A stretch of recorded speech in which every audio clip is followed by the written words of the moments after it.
मूलद्रव्यांचे वर्गीकरण. काल मी सांगितलं होतं एलिमेंट म्हणजे काय. एलिमेंट काय आहे तर प्युअर फॉर्म ऑफ सबस्टन्स. सबस्टन्सचा जो प्युअर फॉर्म असतो तो.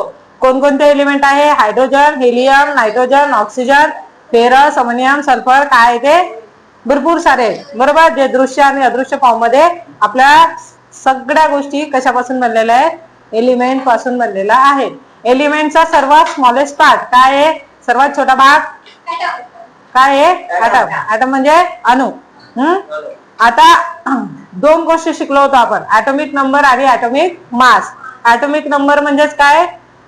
Number of proton. जेवढे प्रोटॉन असतील किंवा जेवढी इलेक्ट्रॉनची संख्या ॲटम मध्ये असेल, जेवढी इलेक्ट्रॉनची संख्या अणूमध्ये असेल तो काय असेल त्याचा अणु क्रमांक असेल.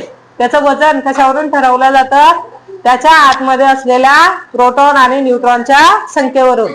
आणि ॲटॉमिक नंबर आजूबाजूच्या इलेक्ट्रॉनच्या संख्येवरून किंवा आतमधल्या प्रोटॉनच्या संख्येवरून. हे दोन्ही काय असतात सारखे असतात. एवढं शिकवलं होतं की नाही काल. एवढं समजलं होतं. किती शेल्स असतात. किती शेल्स शिकवले होते. किती गण. 4 गण. कोणते. किती एलिमेंट असतात. 2 8 18 32. काय फॉर्म्युला होता आपला. 2 8 18 32. त्याचं सूत्र काढायचंय काय. 2n चा वर्ग. 2n चा 2n स्क्वेअर. बरोबर. इथपर्यंत झालं होतं. त्याच्यानंतर मी तुम्हाला बॅलन्सी पण शिकवलं होतं बरोबर. त्याच्या आउटवर्ड सेल मध्ये जेवढे इलेक्ट्रॉन असतात किंवा त्यांची जेवढी कॅपॅसिटी आहे घ्यायची देवाणघेवाण म्हणजे जेवढे इलेक्ट्रॉन सामावून घेण्याची त्याची जी कॅपॅसिटी आहे त्याला काय म्हटलं जातं. त्याची बॅलन्सी.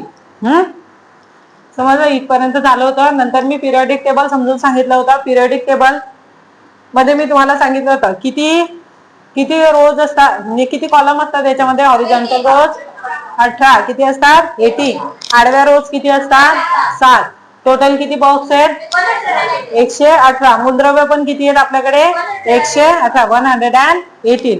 एवढं समजलं. किती ब्लॉक आहेत 4. पहिला ब्लॉक, दुसरा, तिसरा, चौथा, 4. पहिला G1 to G2 कोणता बॉक्स असतो.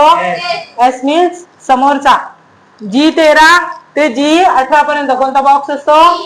P म्हणजे पिछेवाला. डाऊन D कुठून असतो. G3 to G12 पर्यंत. F ब्लॉक फेकून दिलेला.